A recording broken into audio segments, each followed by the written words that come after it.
इस वीडियो में हम आपको बताने जा रहे हैं प्रश्नावली 1.1 का ऑल क्वेश्चन, यानी ऑल क्वेश्चन का मैंने सॉल्यूशन कर दिया है और इससे आगे जितने भी चैप्टर हैं उन सभी को मैंने समाप्त कर दिया है। आप लोग डिस्क्रिप्शन बॉक्स में यार जा करके चेक कर लेना। तो फिलहाल अभी मैं ख़त्म करने जा रहा हूँ प्रश्नावली 1.1 को फिनिश। ठीक है, तो आइए एक एक क्वेश्चन लेते हैं और सॉल्व करते हैं बिल्कुल शानदार तरीके से। तो चलिए शुरू करते हैं। सबसे पहले हम क्वेश्चन को ही पढ़ लेते हैं। क्वेश्चन हमारे पास है पहला कि निम्नलिखित संख्याओं का HCF ज्ञात करने के लिए यूक्लिड विभाजन एल्गोरिथम का प्रयोग कीजिए। ठीक है, तो यूक्लिड विभाजन एल्गोरिथम कह लो या यूक्लिड विभाजन प्रमेयिका कह लो, दोनों एक ही बात है। उसका प्रयोग करके हमें इन सभी का HCF ज्ञात कर लेना है। तो जैसा कि देख सकते हैं कि पहला में 3 क्वेश्चन दिए गए हैं और तीनों को हम बेहतरीन तरीके से समझेंगे और मैं यकीन के साथ कहता हूँ ये वीडियो देखने के बाद कहीं और भटकने की जरूरत नहीं पड़ेगी। ठीक है ना, आप हमारे पास आ चुके हैं। चलिए, पहला क्वेश्चन कहता है कि 135 और 225 का हमें HCF ज्ञात करना है। ये रंग वगैरह पेंट उंट है, इस पर मत जाना, और मेरी साली पेंट कर दी है, ठीक है ना, इसलिए टेंशन मत लेना तुम लोग। चलिए स्टार्ट करते हैं। तो जो सबसे बड़ा है, याद रखना इन दोनों में, पहला में देखिए जो सबसे बड़ी संख्या है उसको A मानेंगे। तो बड़ी संख्या इसमें कौन है? 225 है, इसको हम A मानेंगे। तो हम यहाँ पे लिखेंगे A बराबर 225 और जो छोटा है उसको B मानेंगे। तो छोटी संख्या हमारे पास 135 है, उसको हम B मानेंगे। तो ये हो जाएगा 135। आपको समझ में आएगा A और B ये सब क्या है, हम आपको समझाएंगे ना, चिंता क्या करते हैं। तो ये मैंने मान लिया। अब हमको निकालना है यूक्लिड एल्गोरिथम से। ठीक है, तो इसी से हम निकालेंगे। यहाँ पे लिख लेना हल। ठीक है, पहला काम सॉल्व कर रहे हैं। ओके, तो यूक्लिड विभाजन प्रमेयिका से, क्या प्रमेयिका, दोनों एक ही बात है, एल्गोरिथम कह लो या प्रमेयिका कह लो। तो यूक्लिड विभाजन प्रमेयिका बराबर जो फॉर्मूला होता है वो होता है A बराबर BQ और प्लस में R। ठीक है, ये होता है। A क्या होता है, समझो ये A भाज्य है। आप जानते हैं ना कि भाज्य बराबर क्या होता है? तो भाज्य बराबर होता है भाजक गुने, तो B हो गया भाजक, Q हमारे पास क्या है? भागफल अब प्लस में R क्या है? शेषफल। क्या है भाई? शेषफल है। तो R हो गया शेषफल, Q हो गया भागफल, B हो गया भाजक, A हो गया भाज्य। इसी पर तो निकालना है। कौन सी बड़ी बात है, बड़ा सिंपल है। चलिए, यानी A की वैल्यू हमारे पास 225 है, तो हम लिखेंगे 225। तो हम 225 लिख दिए। हाँ, तो 225 बराबर भाजक यानी B के जगह पे, तो B की वैल्यू क्या है? 135। तो हम लिखेंगे 135 गुने में भागफल और शेषफल हमको प्राप्त करना है ना, कि क्या होगा। कोई दिक्कत नहीं, बड़ा सिंपल सा है भाई। हम देखो, ये भाजक है, ये भाज्य है, यानी भाजक 135 और भाज्य है 225। तो 135 से 225 में भाग देंगे तो भागफल और शेषफल दोनों आ जाएंगे। तो आइए हम इधर हम क्या करते हैं, भाग देते हैं। 135 से भाग देंगे किस में? देखो, इस साइड वाले इस साइड में भाग देते हैं। ठीक है, तो 225 में हम भाग देते हैं। ठीक है, यानी भाजक से हम भाज्य में भाग दे रहे हैं। चलिए, यही नियम है, इसी करना, कोई दिक्कत नहीं है। तो 135 दूना 270 ज़्यादा हो जाएगा। 135 एकम लगेगा तो ये हो जाएगा 135, घटा देंगे तो ये 0, ये हासिल लेंगे तो 12, ये 9 3 12, 9 ये एक में से गया तो 0, मतलब 90 आ गया। तो R आ गया 90 और Q हो गया 1 से, भागफल Q और शेषफल 90। तो यहाँ पे रखेंगे कि भागफल कितना आया? 1 आया, तो हम लिखेंगे 1 और प्लस शेषफल कितना आया? 90 आया, तो 90 लिखेंगे। और ऐसी प्रक्रिया कब तक करनी है? जब तक शेषफल 0 ना आ जाए तब तक करते रहना है। ठीक है, ओके, आइए आगे बढ़ते हैं। अब क्या करेंगे? 135 है ना, इसको इधर ले आएंगे। 135 बराबर 90 शेषफल है ना, इसको यहाँ पे रखेंगे। ठीक है, तो हमारे पास हो गया भाजक 90 और भाज्य हो गया 135। अब 90 से 135 में हम भाग देंगे। चलिए हम भाग देते हैं। 90 से हम 135 में भाग देंगे। ठीक है, तो क्या दिक्कत है? कोई दिक्कत नहीं भैया। 90 दूना ज़्यादा हो जाएगा ना, 180। तो 90 एकम 90 घटा देंगे तो कितना हो जाएगा? ये हो जाएगा भैया 5 9 4 13, है ना। तो यहाँ पे देख लो 45 हो गया। कितना हो गया? 45 हो गया। तो हमारे पास जो शेषफल आ गया 45 और क्यू आ गया 1। चलिए पुट करते हैं। तो क्यू के जगह पे हम रखेंगे 1 यानी भागफल, अब प्लस में शेषफल के जगह पे रखेंगे 45 आ गया। अब हम वही बात क्या करेंगे, 90 को इस साइड लाएंगे भाज्य के जगह पे, और शेषफल को क्या है भाजक की तरफ ले आएंगे 45। अब 45 से 90 में भाग देंगे, फिर क्या करेंगे भैया 45 से हम भाग देंगे किस में, तो 90 में। चलिए भाग 45 गुना 90 घटा देंगे तो क्या होगा 0। तो आर आ गया 0, मतलब भागफल हो गया 2। ठीक है, भागफल हमारे पास 1 है ना, तो 2 है तो हम 2 लिखेंगे, और शेषफल कितना 0 तो 0। अब देखिए 0 आ गया ना, तो समझिए हमारा आंसर आ गया ना 0। अब हल करने की कोई ज़रूरत नहीं। अब हम क्या करेंगे, काउंटिंग करेंगे। तीसरा नंबर पे जो संख्या आएगा वही आंसर, 1 2 3। तीसरा नंबर पे 45 आ गया, तो हम कह सकते हैं कि अतः HCF बराबर कितना हो गया भैया 45। इन दोनों संख्या का 135 और 225 का कितना हो गया, तो HCF 45। ये हमारे पास आंसर हो गया। आइए अब हम दूसरा प्रश्न लेते हैं। तो इसको हम क्या करेंगे, फिलहाल मिटा देंगे। ओके, तो आप लोग क्या करना है, स्क्रीनशॉट मार लेना। ओके, आइए अब दूसरा हमारे पास है। तो जो बड़ा है उसको हम A मानेंगे, जो छोटा है उसको B मानेंगे। तो बड़ा हमारे पास है 38,220, तो बड़ी संख्या को हम A मान लेंगे। तो हमारे पास A बराबर हो जाएगा कितना 38,220, कॉमा B हमारे पास 196, तो 196। अब वही यूक्लिड विभाजन प्रमेयिका से निकालेंगे। ठीक है, हल ये दूसरा हम सॉल्व कर रहे हैं। ओके, तो यूक्लिड विभाजन प्रमेयिका से कोई दिक्कत नहीं। यूक्लिड विभाजन प्रमेयिका से तो यूक्लिड विभाजन प्रमेयिका बराबर जो फॉर्मूला होता है वो A बराबर BQ प्लस में R। ऐसे भी A लिख देते हैं, कोई दिक्कत नहीं है। ओके, तो A की वैल्यू हमारे पास कितना है 38,220 बराबर B की वैल्यू कितना है 196, और गुने में Q है तो Q रहने दो, और प्लस में R है तो R रहने दो, क्योंकि दोनों की वैल्यू हमको ज्ञात करनी है। कोई दिक्कत नहीं। 196 से 38,220 में हम क्या करेंगे, भाग देंगे। क्या करेंगे भैया, भाग देंगे। तो आइए हम भाग देते हैं 196 से भाग देते हैं कितना में 38,220। चलिए भाग देना स्टार्ट करते हैं। चलिए अब हम क्या करेंगे, 196 का घात पढ़ेंगे तो 196 एकम 196 दूना पढ़ेंगे तो ज़्यादा हो जाएगा 382 से, है ना। तो हमारे पास 196 हो गया। अब 196 का हम 196 घटा देंगे तो हासिल देंगे 12 में से 6 जाएगा तो कितना बचेगा 6। अब ये बचा कितना 7, हासिल देंगे इधर तो 17 में से 9 जाएगा तो 8 9 17 8। ये बचा कितना, ये बच गया भैया हमारे पास 2 में से गया तो 186। अब ये 2 है ना, 2 को यहाँ उतार लेंगे तो 1862 हो जाएगा, है कि नहीं। अब 196 नमा लग जाएगा तो 9 6 54, 54 के 4 हासिल गया 5, 9 नमा 81, 81 5 86 के 6 हासिल गया 8, 9 कम 9 9 8 कितना हो गया 17। तो ये हमारे पास 17 हो गया। अब ये देखो 6 है ना, 1 निकालो कैरी लो तो इसमें जाएगा 12 में से 4 तो 8 4 12 8 होगा। ये बचा कितना 5, हासिल देंगे तो ये हो जाएगा कितना 15। कितना हो जाएगा भाई 15। अब 15 में से 6 तो 9, ठीक है 9 6 15 9 बचेगा।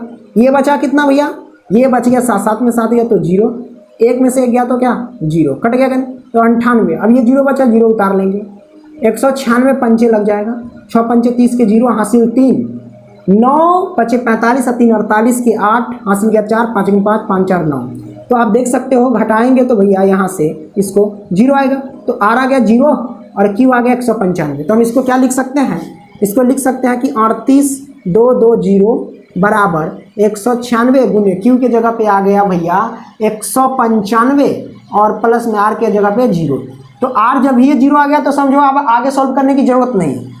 आ जाओ गिनती करके तीसरा नंबर 1 2 3, तीसरा नंबर पे 196 तो आता है HCF जो है हमारे पास कितना 196। ये हमारे पास आंसर हो गया, कोई दिक्कत नहीं। तो दूसरा आपने सॉल्व कर लिया। अब हम क्या करेंगे, तीसरा प्रश्न सॉल्व करेंगे, है ना। तो चलिए हम इसको मिटा देते हैं, पहला का तीसरा। तो चलिए तीसरा का हम हल कर लेते हैं। ओके कोई दिक्कत नहीं। तो यहाँ पे देखोगे जो सबसे बड़ी संख्या उसको हम A मानेंगे तो ए बराबर हमारे पास 867 है एंड बी बराबर हमारे पास कितना है 255 है। यूक्लिड विभाजन प्रमेयिका बराबर है ना, यूक्लिड विभाजन प्रमेयिका बराबर, तो यूक्लिड विभाजन प्रमेयिका बराबर क्या होता है, ए बराबर बी क्यू प्लस में आर। तो ए की वैल्यू हमारे पास है 867 बराबर बी की वैल्यू है हमारे पास 255। चलिए अब गुने में क्यू तो क्यू और प्लस में आर तो आर रहने देते हैं। 255 से किस में भाग देंगे तो 867 में। चलिए भाग दे देते हैं। तो हम अगर भाग देंगे 255 चौके ज़्यादा हो जाएगा है ना, 255 तिहाई लग जाएगा क्या, हाँ लग जाएगा। 5 तो 15 के 5 हासिल 1, 5 15 116 के 6 हासिल 1, 3 गुना 6 और 1 7, 765 घटाएंगे तो 2, 6 में से जगह 0 ये 1, 102 आ गया। तो आर की जगह पे 102, क्यू की जगह पे 3। चलिए हम पुट करते हैं, तो यहाँ पे लिखेंगे 867 बराबर 255 गुने में क्यू, क्यू की जगह पे है 3 और प्लस में आर की जगह पे 102। अब हम क्या करेंगे 255 को इधर ले आएंगे बराबर 102 है ना, तो 102 को इधर ले आएंगे। ठीक है, क्या करेंगे 102 को इधर ले आएंगे। अब 102 से 255 में भाग देंगे, 102 से 255 में भाग देंगे तो कितना होगा, ये हो जाएगा भैया कि 102 दूनी लगा दो तो 204 होगा। घटाएंगे तो ये 1 होगा, ये होगा 5, 51 बचेगा है कि नहीं। ये हमारे पास क्यू और ये हमारे पास आर। चलिए हम पुट करते हैं, गुने में क्यू के जगह पे रखेंगे 2 और प्लस में आर के जगह पे रखेंगे 51। ठीक है, अब 102 को इधर ले आएंगे। ठीक है, कोई दिक्कत नहीं है। अब 102 को इधर ले आएंगे। अब हम क्या करेंगे भैया देख लो ध्यान से, 51 को इधर ले आएंगे, 51 से 102 में भाग देंगे। 51 से क्या करेंगे भैया 102 में भाग देंगे, तो 51 दूना 102 घटाएंगे 0 है ना, तो आर की जगह पे 0, क्यू की जगह पे 2, तो क्यू की जगह पे 2 और प्लस में आर की जगह पे 0। 0 आ गया तो समझो आंसर आ गया। 1 2 3 तीसरा नंबर पे जो आएगा वो हमारे पास आंसर। तो अतः HCF बराबर जो हो गया भैया 51, क्या हो गया 51, ये हमारे पास आंसर आ गया। कोई दिक्कत नहीं है भैया, नो प्रॉब्लम। चलिए अब हम चलेंगे क्या प्रश्न क्रमांक 2 की ओर, तो इसका स्क्रीनशॉट मार लीजिए। ओके, तो मेरे प्यारे साथियों यहाँ पे आप देख सकते हैं। अब हम सॉल्व करेंगे दूसरा प्रश्न। दूसरा प्रश्न क्या कहता है कि दर्शाइए कि अर्थात सिद्ध कीजिए कि कोई भी धनात्मक विषम पूर्णांक 6q + 1 या 6q + 3 या 6q + 5 के रूप का होता है जहां q कोई पूर्णांक है। मतलब आपको सिद्ध करके बता देना है कि किसी भी विषम पूर्णांक जो है वो धनात्मक विषम पूर्णांक कहता है ना, तो धनात्मक विषम पूर्णांक क्या इसके रूप का होता है क्या, ये सिद्ध करके बता देना है। सबसे पहली बात है, हम यूक्लिड विभाजन प्रमेयिका बराबर जो फॉर्मूला बताए थे वो बताए थे a बराबर बी क्यू प्लस में आर। ये बताए थे कि नहीं बताए थे, तब बताए थे। तो जिसमें ये बताए थे तो ठीक है, इसको हम रखते हैं। अब यहाँ पे लॉजिक देखो, ये हमारे पास क्या कहता है 6q + में 1, ठीक है, फिर कहता है 6q + में 3, फिर क्या कहता है 6q, अब प्लस में क्या कहता है भैया 5। तो इससे कुछ पता चल रहा है, बिल्कुल चल रहा है भैया हमको भी। ठीक है, देखिए b की वैल्यू हमारे पास 6 है, क्या b की वैल्यू 6 पता चल रहा है कि नहीं चल रहा है। और r की वैल्यू जो हमारे पास है 1 से लेकर के 5 तक, मतलब 6 से छोटा है, ये चल रहा है। अच्छा, a हमको नहीं पता, हम मान लेंगे। ठीक है, a को ही मान लेंगे। ठीक है, कुछ इस तरीके से लिखते हैं यहाँ से हल। ठीक है, माना कि विषम पूर्णांक बराबर a, क्या मान लेते हैं a मान लेते हैं, विषम पूर्णांक बराबर a मान लिए। ठीक है, ये a का कहानी हो गया। और भाजक अर्थात b, क्या है अर्थात b बराबर हमारे पास क्या है 6 है। 6 है कि नहीं, b बराबर, b हमारे पास भाजक होता है, आपको पता था ना। a भाज्य बराबर भाजक गुने भागफल प्लस शेष, r होता है शेषफल की होता है क्या हमारे पास भागफल। ठीक है, तो भाजक यानी b बराबर हमारे पास 6 हो गया, हमने विषम पूर्णांक a मान लिया। ठीक है, अब r की बात आती है, तो आपसे अगर कोई भी पूछे कि r का मान हमेशा क्या भाजक से बड़ा होगा या छोटा होगा, तो हम कह सकते हैं अरे भैया कभी भी भाजक से r का मान छोटा होता है, यानी शेषफल छोटा ही होता है। जैसे मान लो कि a कोई भाज्य है और इसमें हम भाजक से क्या करते हैं, भाग देते हैं, चलो भाजक 6 है, तो इसका जो शेषफल आएगा ना वो हमेशा 6 से छोटा ही आएगा, बड़ा नहीं आ सकता है। तो शेषफल हमेशा छोटा रहेगा 6 से, यानी 1 से लेकर के 5 तक या 0 कह सकते हो। तो 6 से छोटा कौन कौन आ सकता है, तो यहाँ पे शेषफल, शेष यानी r बराबर, ठीक है, क्या हो सकता है 0, 1, 2, 3, 4, 5, 6 से छोटा होगा, ये सारे के सारे ये हो सकता है। ठीक है, इतना आपने समझ लिया। अब आइए हम मेन मुद्दे पर चलते हैं। हम लिखते हैं यूक्लिड विभाजन प्रमेयिका बराबर यूक्लिड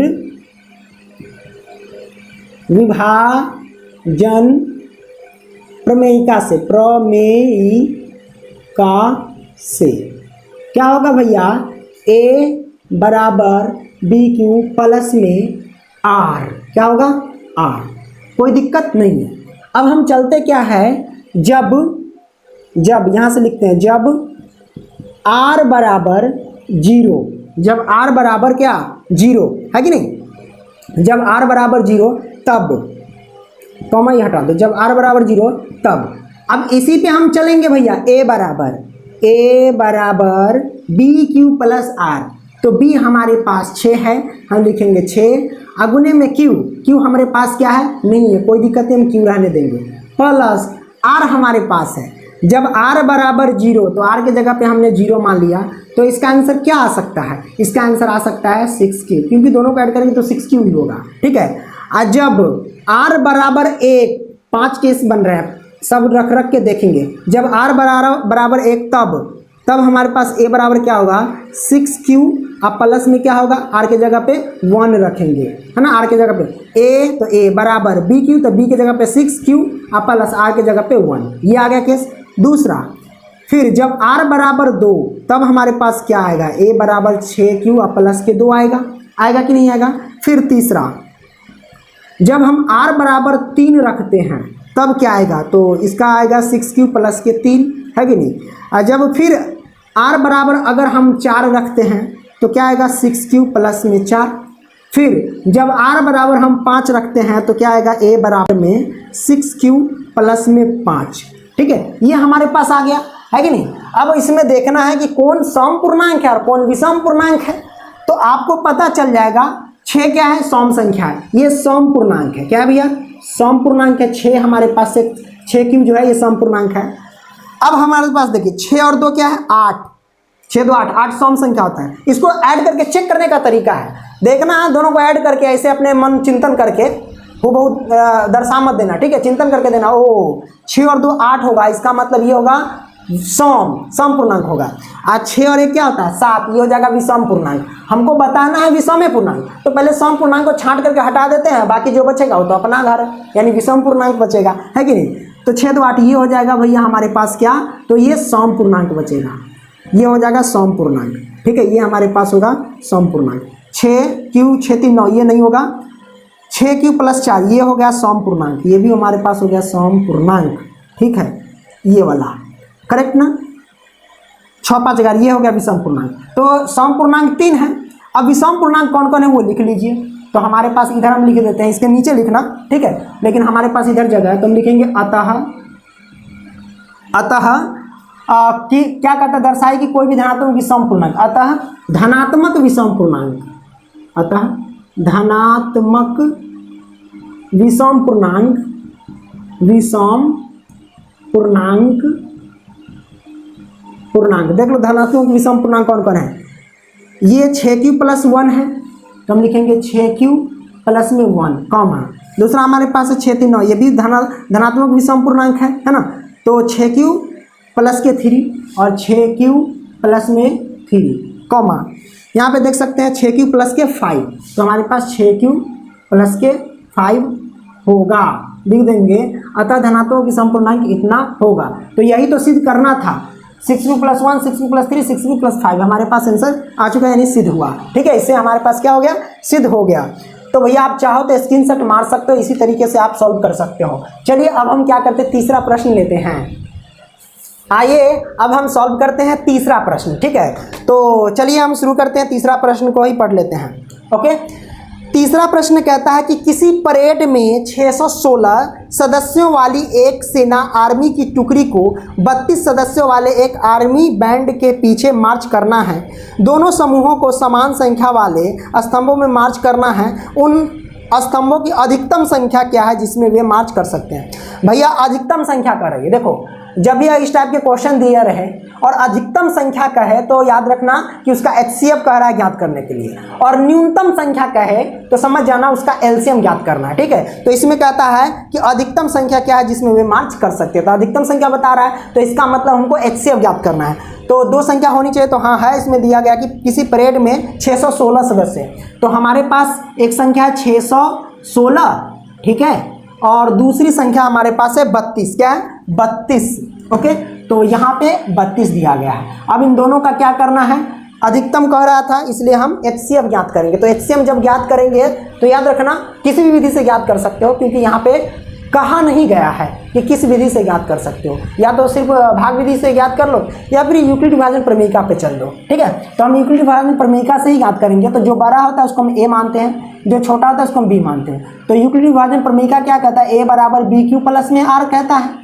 तो A की वैल्यू 616 होगा बराबर B की वैल्यू 32 होगा, गुने में Q और प्लस में R हो जाएगा, है कि नहीं। अब हम क्या करेंगे भैया, देख लो 32 से हम भाग देंगे, 32 से भाग देंगे 616 में तो कितना होगा, तो 32 से कम 32 घटा देंगे तो ये हो जाएगा 9 2 11, यानी हासिल में तो 11 11 में 9, ये बचा 4, 4 में से 3 जाएगा, है ना, सॉरी 5, ये बचा 5, 5 में से 3 जाएगा तो ये बचेगा 2, ओके।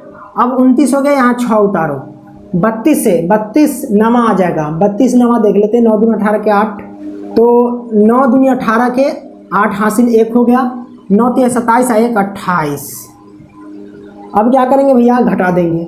चलिए हम क्या करते हैं, घटा देते हैं। तो हासिल देंगे तो 16, 16 में से 8 जाएगा तो कितना हो जाएगा 8 होगा, फिर ये बचा 8, 8 में से 8 गया तो 0, ये भी 0, 8 हो गया। तो शेषफल 8 और भागफल 19। चलिए हम पुट करते हैं 616 बराबर 32 गुने में Q के जगह पे 19 प्लस में R के जगह पे 8।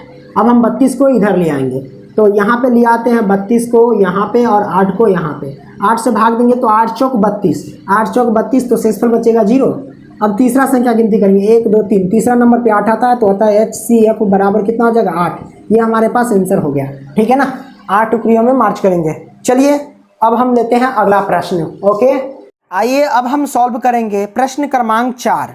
तो प्रश्न क्रमांक 4 कहता है कि यूक्लिड विभाजन प्रमेयिका का प्रयोग करके दर्शाइए कि किसी धनात्मक पूर्णांक का वर्ग किसी पूर्णांक m के लिए 3m या 3m + 1 के रूप का होता है। तो हमको सिद्ध करके बता देना 3m या फिर 3m + 1 के रूप का होता है, ये हमको सिद्ध करके बता देना। बिल्कुल ये दूसरा प्रश्न की तरह है। कंडीशन ये है कि दूसरा प्रश्न में वर्ग नहीं करना था, लेकिन इसमें वर्ग करके बताना है। बड़ा सिंपल है, कोई दिक्कत नहीं है। चलिए हम सॉल्व करते हैं। तो हमने जो क्वेश्चन पढ़ा था तो उसमें देखे हमने जो सिद्ध करना है हमें 3m और 3m + 1, ये हमको दोनों सिद्ध करके बता देना है। तो सबसे पहले अगर जरा ध्यान दोगे इसमें, तो मैंने क्या बोला कि यूक्लिड विभाजन प्रमेयिका जो कहता है A बराबर BQ + R कहता है ना। तो यहाँ पे ध्यान से देखोगे भैया कि B की वैल्यू निकल के आएगी 3, क्या निकल के आएगी 3, और Q के जगह पे M है, लेकिन R का हमको पता नहीं है। कोई दिक्कत नहीं, हम सब निकाल लेंगे। A को हम पहले मान लेंगे कि माना पूर्णांक, लिखते हैं माना पूर्णांक बराबर, क्या लिखेंगे, पूर्णांक बराबर A, ठीक है। A मैंने मान लिया, और यहाँ पे हम लिखते हैं B बराबर यानी भाजक बराबर, और भाजक अर्थात B बराबर क्या हम लिख सकते हैं, इसको हम लिखेंगे 3, क्या लिखेंगे 3, क्योंकि ये जो देखो A बराबर BQ + R जो है आपको पता है ना कि ये भाज्य बराबर ये भाजक गुने भागफल प्लस शेष होता है कि नहीं होता है। तो हमारे पास देख सकते हैं B के स्थान पे 3 है और Q के स्थान पे M है, कोई दिक्कत नहीं, हम M के रूप में लिख लेंगे, ठीक है। A को हमने मान लिया कि माना पूर्णांक A और भाजक बराबर 3। तो यहाँ पे शेषफल क्या होगा यानी R क्या होगा, सिंपल सी बात है। तो R बराबर जो भी होगा भैया भाजक से छोटा होगा। जो 3 है ये भाजक से कभी भी शेषफल क्या होता है, छोटा होता है। तो होगा 0, 1, 2, यही ना होगा। तो भाजक से ये सारे के सारे छोटे हैं, है ना। तो अब यहाँ पे हम लिखेंगे क्या, यूक्लिड विभाजन प्रमेयिका बराबर यूक्लिड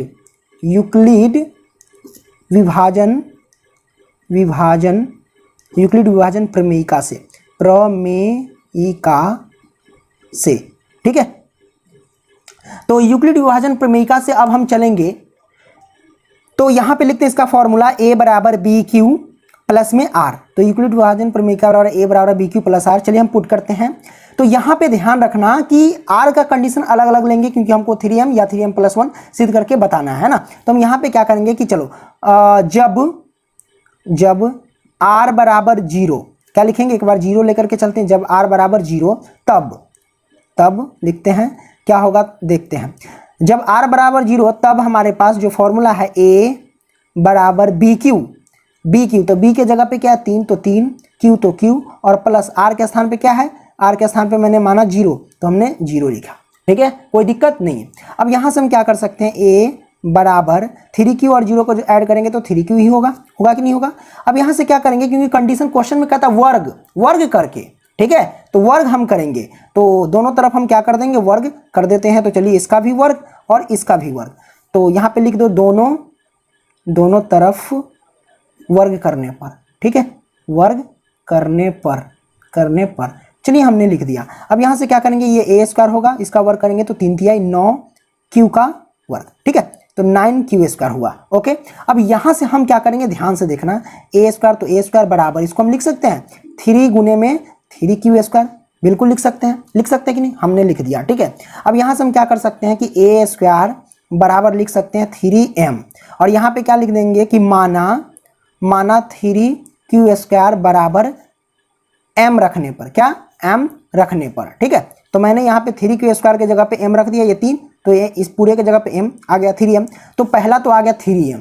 ठीक है, तो पहला तो आ चुका है, इसको मान लेंगे समीकरण 1। क्या मानेंगे, समीकरण 1, हमारे पास 3m आ गया। अब 3m+1 लाने, कोई दिक्कत नहीं, r का मैंने एक बार 0 लिए हैं, फिर लेंगे r बराबर 1। ठीक है, एक एक करके हम देखेंगे। यहाँ पे हम ले लेते हैं, चलो लिख लेते हैं, जब r बराबर, क्या लिखेंगे, जब r बराबर 1 तब क्या होता है वो हम देखते हैं। तब तो फॉर्मूला वही यूक्लिड विभाजन प्रमेयिका बराबर a बराबर क्या होता है, बी क्यू प्लस में r। तो हम पुट करते हैं, a तो a बराबर b के जगह पे 3 है, और गुने में q तो q, और प्लस r के जगह पे 1 रखना है, तो हम 1 रख दिए। तो यहाँ से लिख सकते हैं a बराबर 3q और प्लस में 1। अब हम क्या करेंगे, दोनों तरफ वर्ग करने पर, क्योंकि कंडीशन क्वेश्चन में भी कहता है वर्ग करने पर, है कि नहीं, तो हम इसका क्या करेंगे, धनात्मक पूर्णांक का वर्ग कर देंगे। तो चलिए हम इसका वर्ग कर देते हैं। ठीक है, तो ये वर्ग मैंने कर दिया। अब ये हो गया a² बराबर, इसको हम क्या लिख सकते हैं, a प्लस बी का होल स्क्वायर क्या होता है, a² plus 2ab plus b² होता है कि नहीं। तो हम इसको क्या करेंगे, a² करेंगे, a² यानी 3q का होल स्क्वायर। ठीक है, प्लस 2ab, तो 2 गुने a हमारे पास 3q है, और गुने b हमारे पास 1 है, तो 1 लिख देंगे। 2ab पर a प्लस बी का होल स्क्वायर पे तोड़ रहा है। ठीक है, आप प्लस b² तो यानी 1 का स्क्वायर करेंगे। तो इसको क्या लिख सकते हैं, a² बराबर 3 तिहाई 9q², और प्लस में 3 दूना 6q, और प्लस में 1 का वर्ग करेंगे तो 1 होगा।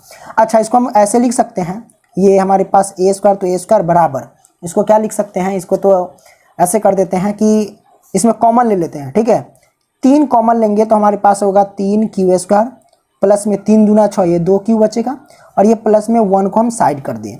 इन दोनों में क्या कर दिए, 3 कॉमन ले लिए। 3 कॉमन लेने का मतलब 3 से सभी में भाग देंगे, जो भागफल आता है वही हम लिखते हैं, ये याद रखना। ठीक है, तो ये हमारे पास आ गया। अब यहाँ से हम इसको क्या कर सकते हैं, इसको हम कर सकते हैं भैया 3 तो 3 पूरे के जगह पे 3q² प्लस 2q के जगह पे m रख देते हैं। तो यहाँ m हो गया, प्लस में ये 1 तो 1। यहाँ पे हम लिख देंगे कि माना 3q² प्लस में 2q बराबर m रखने पर। ठीक है, तो मैंने रख दिया, तो ये हमारे पास आ गया। ये हमारे पास समीकरण क्या हो गया, 2 हो गया। ठीक है, इसको समीकरण 2 मान लिए। तो यही तो सिद्ध करना, 3m या 3m+1, यही हमको सिद्ध करना था। तो हम डायरेक्ट यहाँ लिख सकते हैं, आगे भी रख सकते हैं। जब r बराबर 1 रखे हैं ना, अब फिर r बराबर 2 भी रखेंगे तो यही आएगा, 3m+1 ही आएगा, याद रखना। ठीक है, तो हम इसको लिख सकते हैं कि समीकरण 1 तथा समीकरण 2 से, समीकरण 1 तथा समीकरण 2 से ठीक है, क्या पता चला कि किसी भी स्पष्ट होता है ऐसे कि समीकरण 1 तथा समीकरण 2 से स्पष्ट होता है कि किसी भी धनात्मक पूर्णांक का वर्ग, ठीक है, किसी भी धनात्मक पूर्णांक का वर्ग क्या भैया, किसी भी धनात्मक पूर्णांक का वर्ग ये रूप का होगा 3m, 3m + 1 के रूप का होता है। ठीक है, ये हमारे पास आंसर आ गया। तो आपने ये सिद्ध कर लिया। ठीक है, तो ये कैमा नंबर क्वेश्चन था, तो ये चौथा सवाल था। ठीक है, तो चौथा क्वेश्चन को आपने बड़े ही इजीली सॉल्व कर लिया। आइए अब हम सॉल्व करते हैं भैया पांचवा, जो कि लास्ट सवाल है। बिल्कुल इसी तरह बनेगा। ठीक है, इसमें वर्ग है ना, उसमें घन कहेगा करने के लिए, बिल्कुल इसी तरीके से। ठीक है, चलिए हम उसको सॉल्व कर लेते हैं। आइए अब हम सॉल्व करते हैं प्रश्न क्रमांक 5। तो प्रश्न क्रमांक 5 कहता है कि यूक्लिड विभाजन प्रमेयिका का प्रयोग करके दर्शाइए कि किसी भी धनात्मक पूर्णांक का घन। अब इसमें घन कह रहा है, उस क्वेश्चन में क्या कह रहा था, वर्ग कह रहा था ना, तो यहाँ पे कह रहा है घन। कोई दिक्कत नहीं है, हम घन करेंगे। तो घन कहता है कि 9m, 9m + 1 या 9m + 8 के रूप का होता है। तो अच्छा, यहाँ पे देखोगे 9m, 9m + 1 और 9m + 8 ये लाना है। तो भैया यहाँ पे 9m जो कह रहा है, इसका मतलब b के जगह पे 9 रखोगे। तो अगर b के जगह पे, b बोले तो भाजक के जगह पे अगर 9 रख करके हम बनाएंगे तो काफ़ी लंबा चला जाएगा, है ना।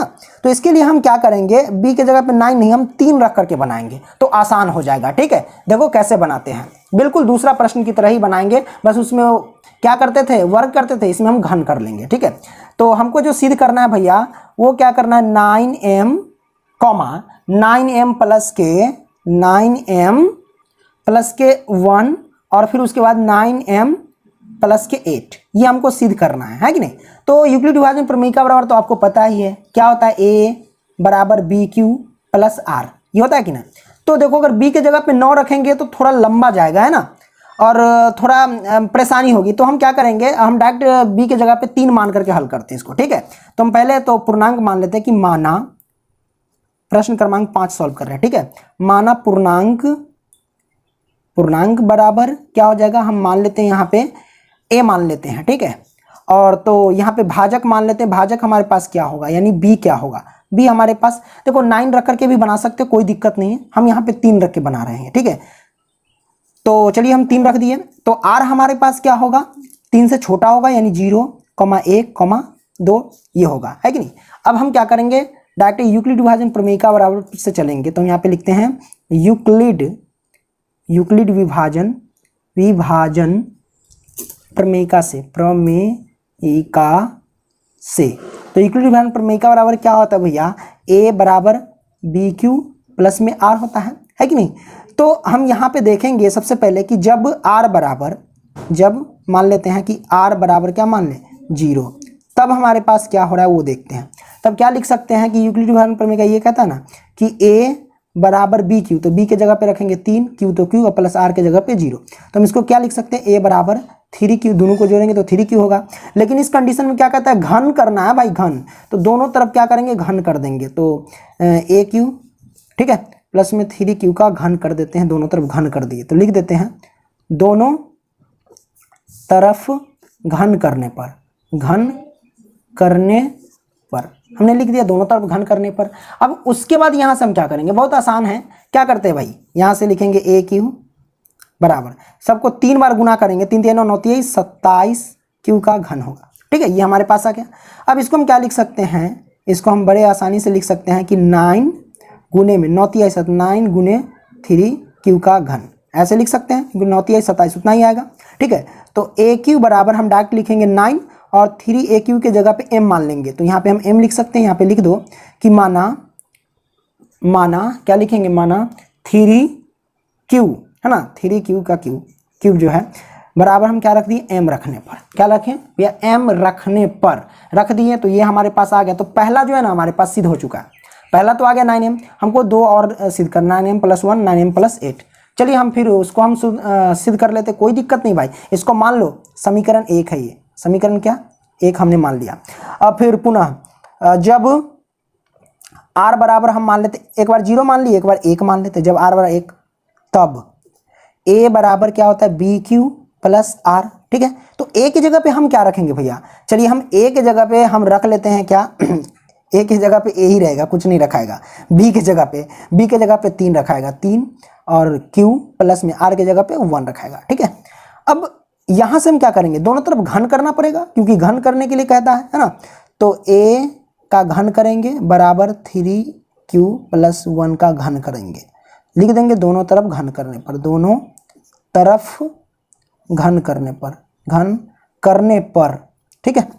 तो भैया a प्लस बी का होल क्यूब क्या होता है ना, a प्लस बी का होल क्यूब वो होता है, फॉर्मूला हम आपको बता देते हैं, वो होता है a cube plus 3a square b plus 3a b square और प्लस में b क्यूब, ये होता है फॉर्मूला। इसी फॉर्मूला पे हम इसको तोड़ेंगे।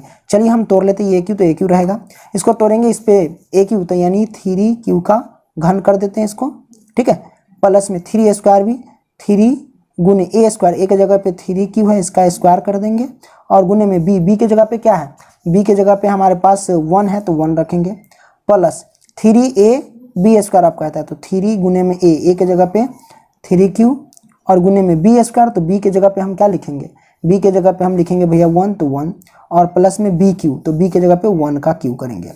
तो यहाँ से क्या आ जाएगा हमारे पास, इसको हम जब गुना करेंगे 3 3 9 होती है 27 क्यू का क्यू है ना, प्लस 9 3 तिहाई 9 हो जाएगा, 9 से 1 में गुना करेंगे तो 9 होगा, 9 क्यू स्क्वायर हो जाएगा, है कि नहीं, और प्लस में 3 तिहाई 9, 9 से 1 में गुना करेंगे तो 9 हो जाएगा।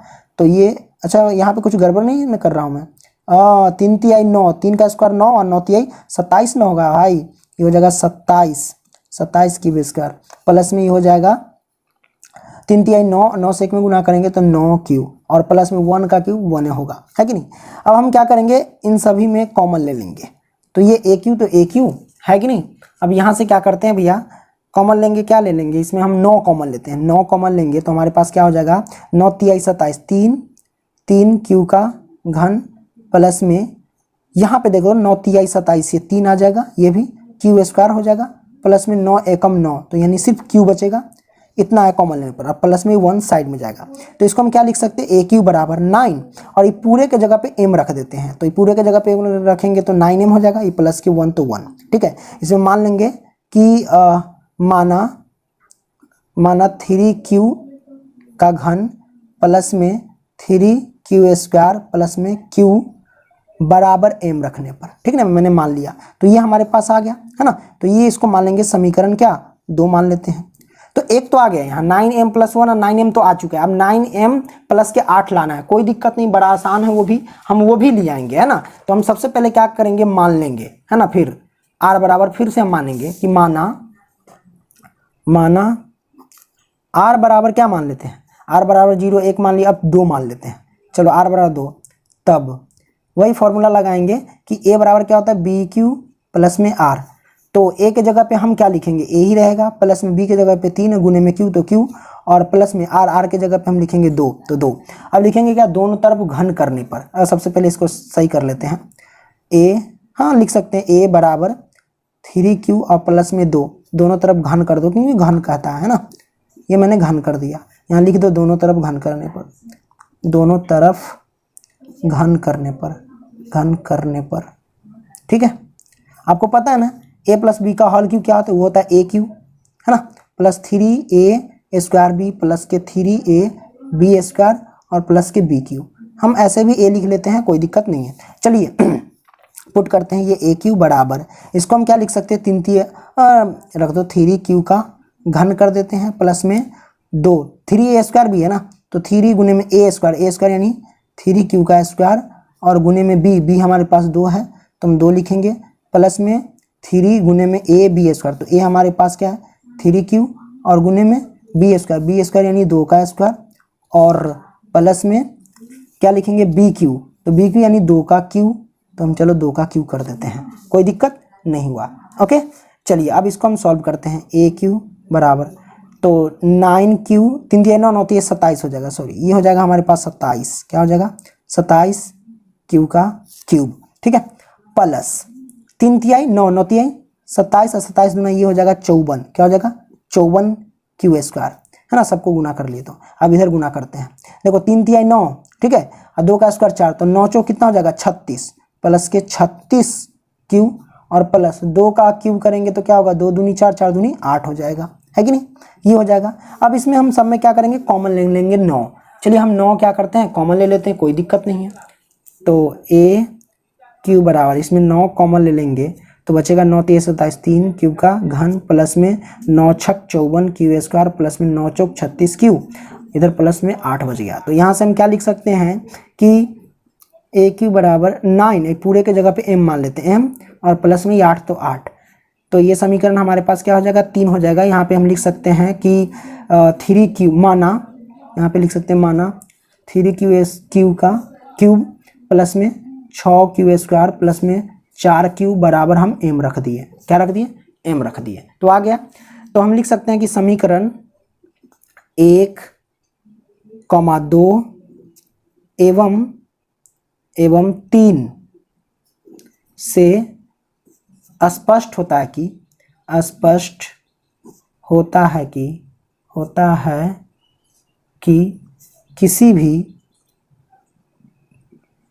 किसी धनात्मक पूर्णांक का वर्ग जो है वो किसके रूप का होगा भैया? वो होगा 9m, 9m प्लस के 1 और 9m प्लस 8 के रूप का होगा। ठीक है, ये आपने देख लिया। शुरू से देख लो भैया, ये शुरुआती है इसका, है कि नहीं, और ये इसका दूसरा है, और ये हमारे पास तीसरा इक्वेशन है। तो आपने समझ लिया है ना। तो वीडियो पसंद आया तो यार लाइक करना एंड दोस्तों को भी शेयर करना। चलो अगली वीडियो में मिलेंगे, तब तक के लिए बाय।